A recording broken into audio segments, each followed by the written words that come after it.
Hi, everyone. This is Pam Torrey from InGage, and you're listening to the InGaged Podcast. We know tech is changing the way people market and sell now more than ever. And on this show, I sit down with sales and marketing thought leaders and experts to learn how you can create, share, and measure your way to success. Today, we are welcoming back our first ever InGaged Podcast guest and our CEO, Dean Curtis.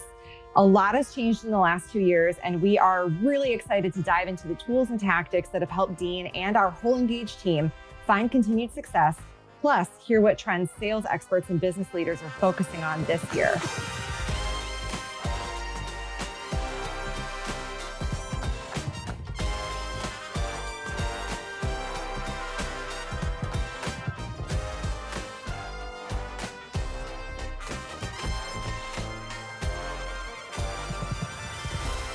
Dean, thank you for joining us.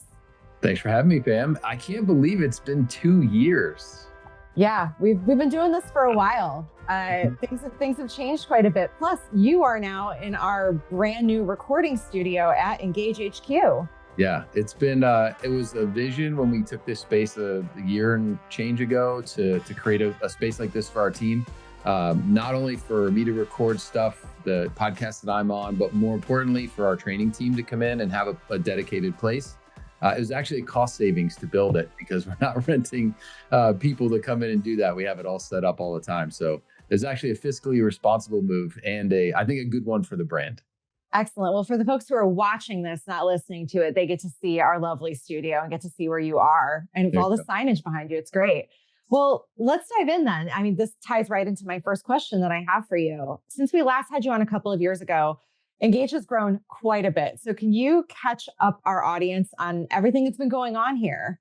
Yeah, you know, it's interesting. I was looking at, we had a recent meeting with our board of investors, and I was looking at the head count. We've actually only added a few people, but what we're doing in that same amount of time is absolutely incredible. So our product team has been innovating at a incredibly rapid pace. And what I love most about the innovations that we're coming out with, they are all customer driven. So one of our key characteristics of our team is that we're customer first. We really want to think through everything we do from the customer perspective. I think there was a point in time in our company history where we tried to just build cool stuff, and it's much more meaningful when the customer is at the heart of everything you do. And I think the innovations that we've come out with around Price Kit and Profile Builder and just all of the new innovations on our platform focused on the customer, that's probably number one. We've also revamped our onboarding process. So when you do this, as long as we've been doing it, you learn things over time. And the definition of insanity, everyone knows, is doing the same thing over and over, expecting different results. And one of our core goals as a company is to get people up and running on our platform as quickly as possible. And the changes that we've made in our onboarding process after learning from customer interactions has been another massive change, I think, especially in the last year. Yeah, we've definitely completely revamped that process. It's been quite the journey, both from a people perspective as well as from an operational perspective. I think that's one of the things I'm most proud of with this group is that we tackled it from both sides, both from the human resources and the operational resources. Absolutely. And I always look at the people side of our business. I want to make sure when people leave InGage, because guess what? Everyone at some point will probably have a job after this one. I always want them to say that this is the new standard for them, right? Mm-hmm. And I think what we've done in certain areas of our business over the last couple of years is really elevating and giving people an opportunity to grow within their current role so that they are also growing, right? You can grow your business, your bottom line, all of that. But if you're not growing your people at the same time, I don't think that's really worth it. Well, that ties right into my next question for you. So at the end of 2024, you did a thing called stay interviews. So first of all, can you tell us what that is? And then can you tell us what one thing you learned during that process was that changed the way you lead? And did anything surprise you? Yeah. So when I was looking at our staff, like we have a very tenured staff. We don't have a lot of turnover. And if you look at tech companies and you compare ours to others, it's pretty impressive what we've been able to do to maintain our staff as long as we have. We did have a couple people that left during the last year. And as part of that, you do an exit interview. And as we were doing those, you get good feedback from people. They chose to go another way and or maybe a career growth path for them. And I was thinking, wait a second, we have all these people who are still here. What do they think? So, and I was also inspired by a couple of other people in my network who were talking about this. I'm like, we need to do this. It makes no sense to have 40 people at our company and not understand what they like and what they don't like about it. So what we did is I spent up to 30 minutes with everyone. So I'd get on the phone with one of our team members. I'd say, this can take as long as you want. And I would ask them 2 questions. And I prepped them ahead of time by sending the questions. And they were very simple. What are 3 things you like about working here? And then what is one thing you would change if you could? So that was the genesis. And then we took that information and used AI to do some analysis on it to come out with a clear action plan based on the things that are going well and the things that people would change in order to make some changes as we are here now in 2025. So that's a really cool idea. I think a lot of people do exit interviews. They're really used to the concept of the exit interview. But like you said, we are in a unique position that we don't really have turnover. I mean, I personally have been here for 5 years. My team has had 0 turnover.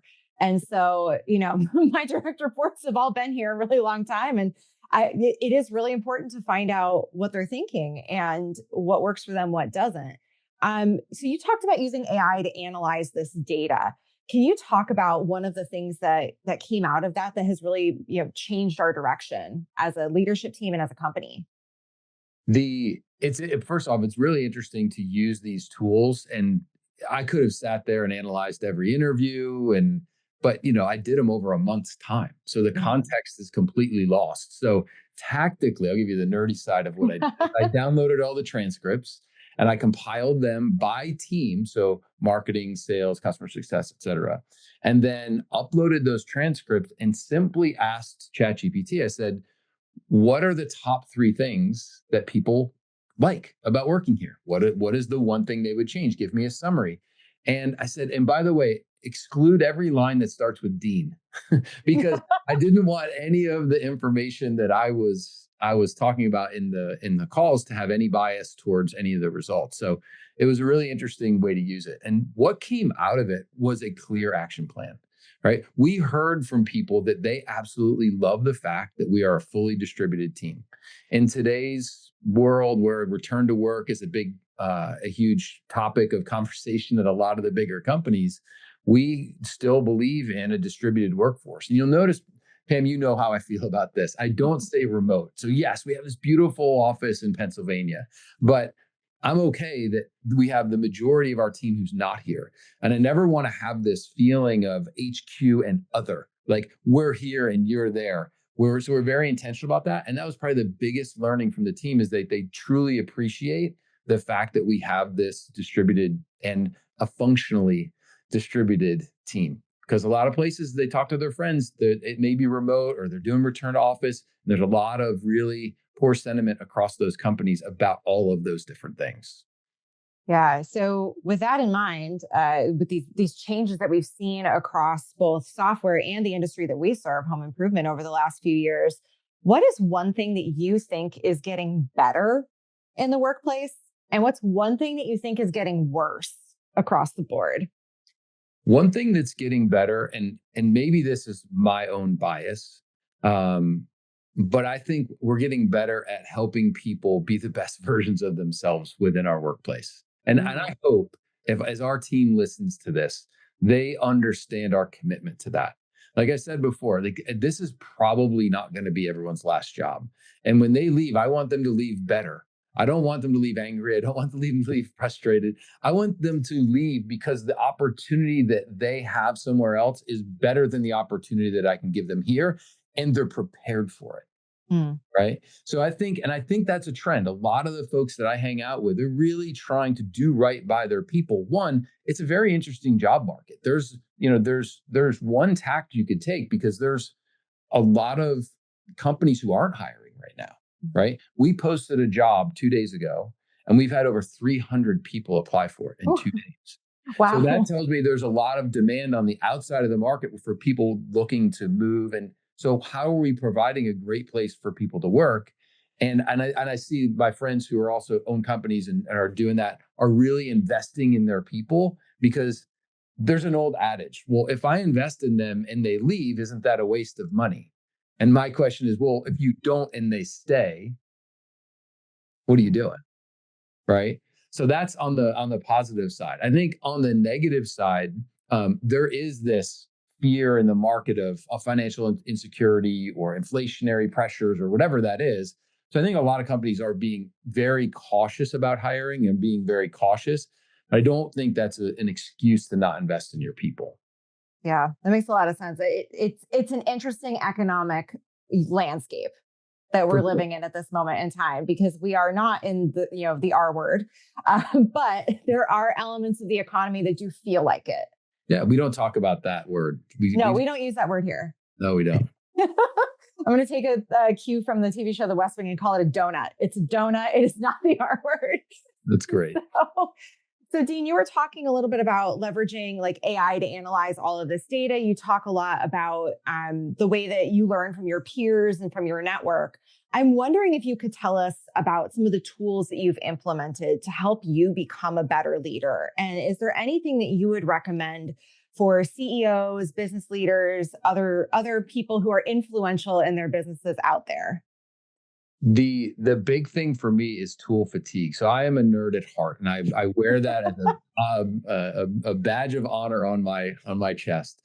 So I actually have to stop myself from trying new tools a lot. But when I find something that I think makes an impact, we'll take a look at it for our business, and I'll look at it for my personal use too.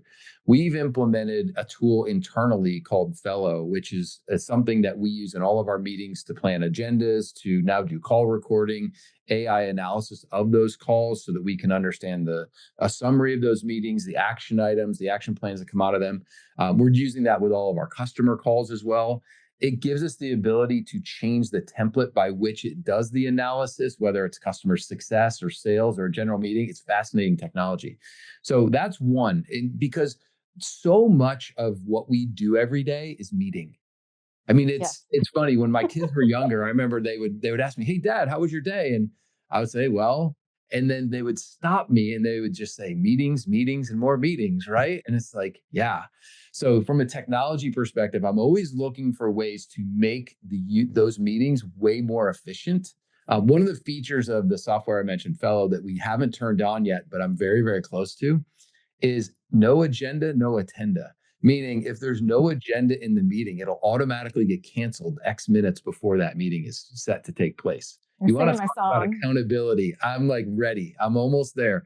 If I get invited to one more meeting, maybe this is a cautionary tale to the folks that engage. If I get invited to one more meeting without a good agenda, maybe we'll turn that on and people will realize that time is valuable and it's important to make the best use of everyone's time. So that's a big piece for me. And personally, I'm making great use of a tool called Notion. It's a really interesting tool. We've deployed it across our company as well. But for me personally, it gives me kind of a second brain, if you will. I mean, there's a lot of demands on my time. There's a lot of demands on my mental capacity to handle things. And I use it to store everything. I can very easily make voice notes from my phone and save them for later follow-up. I have all my tasking in there. And I also have a repository of all the books that I've read that I'm reading with summaries. It's linked to my Kindle. Like, it's amazing how integrated this one little piece of technology has become in my life. And every day I feel like I find another use for Notion in my world. Yeah, I think it's a huge issue, especially with hybrid workforces, or teams that do have a distributed element, that we spend a lot of time in meetings, and we have to, because you have to schedule that face-to-face interaction, otherwise it doesn't happen. And so how are we being more efficient with that? Do we have agendas? Do we have recordings, so that way we know what happened in the meeting? Are we tracking our tasking effectively? Like that is a huge issue, especially if you're not customer facing. I think that's something, because customer facing teams are usually tasking out of a CRM, or they're tasking out of some kind of workflow tool. But if you're not a customer facing person, are you keeping track of what you're doing all day? I think that that's a really good call out to say, like, you need these efficiency tools if you're going to lead a team, so that you understand what you agreed to, and you understand, what you've already done off that list. It's like an accountability measure to Yeah, ensure totally. that everybody's holding up their end of the deal. 100% drives accountability. Who's the person, Pam, that you are most likely to disappoint? And the answer is yourself. Self, yeah. Right? I'm like, no one's If I meaner make to a me than I commitment am. to you, if I make a commitment to you, I'm going to keep that commitment because it's something that I intrinsically as a human being don't want to let someone down. Mhm. However, a lot of the systems that I've built for myself are so I can keep the commitment to myself of the things that I'm saying are important to me. Yeah, I think a lot of people who end up in leadership in organizations are that kind of personality where like you're harder on yourself than you are on anybody else. And Yeah. so how can you make things easier on yourself? How can you make your day better and be more positive towards yourself? Well, if you have tools in place to support you, it's going to be the case. Yeah, I'm big on quotes. So sorry if I'm over indexing, but you don't rise to the level. You don't rise to the occasion. Now people are like, oh, he rose to the occasion. No, you always fall to the level of your systems. Oh, It's one of my favorites, right? So yes, maybe you go above and beyond at some time, but that's not a sustainable thing. You're only as good as the systems that you have, and I'm a huge systems person.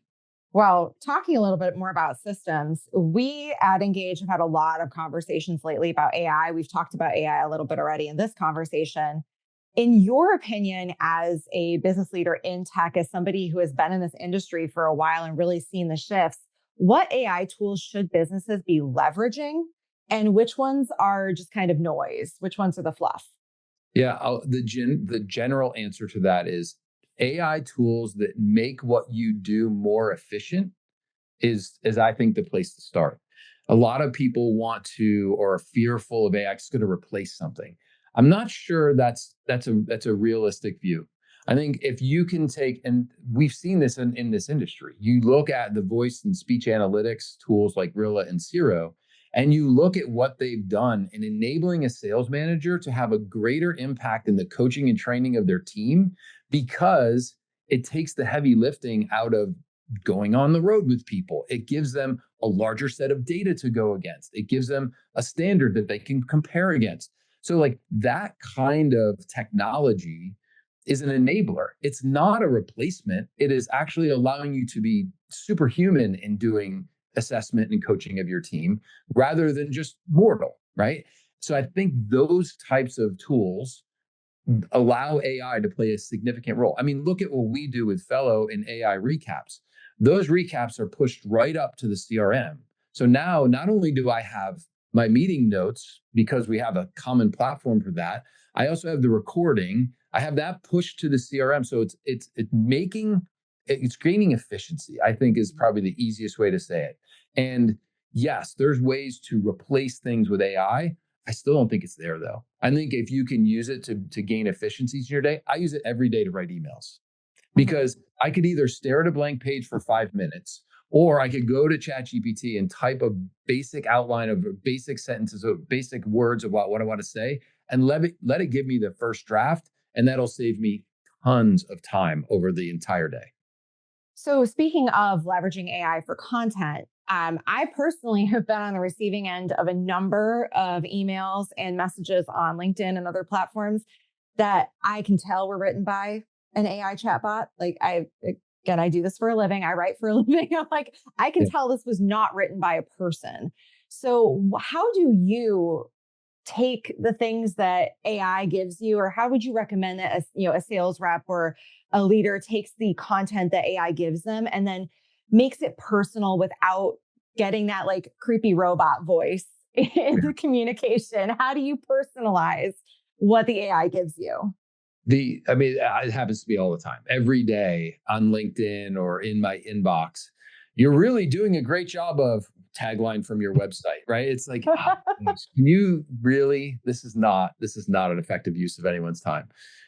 So the way I use it and the way I think people should use it is you use it as a draft and then you have to put your voice to it. And will the tools get better so that you don't have to do that level? Probably.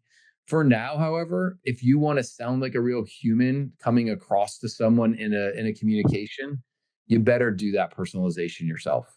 And there are tools that will help you with that. but I think it always has to have that final human view because you will find something that is just a little bit robotic in the nature of what they're bringing out. Yeah, that's robotic. Or I see companies that implement AI without a human layer between the AI and the end user, or between the AI and the recipient. And what I think a lot of people forget is that AI has been trained by the internet. And the internet is not always the best place. The internet can sometimes be a very, very dark place.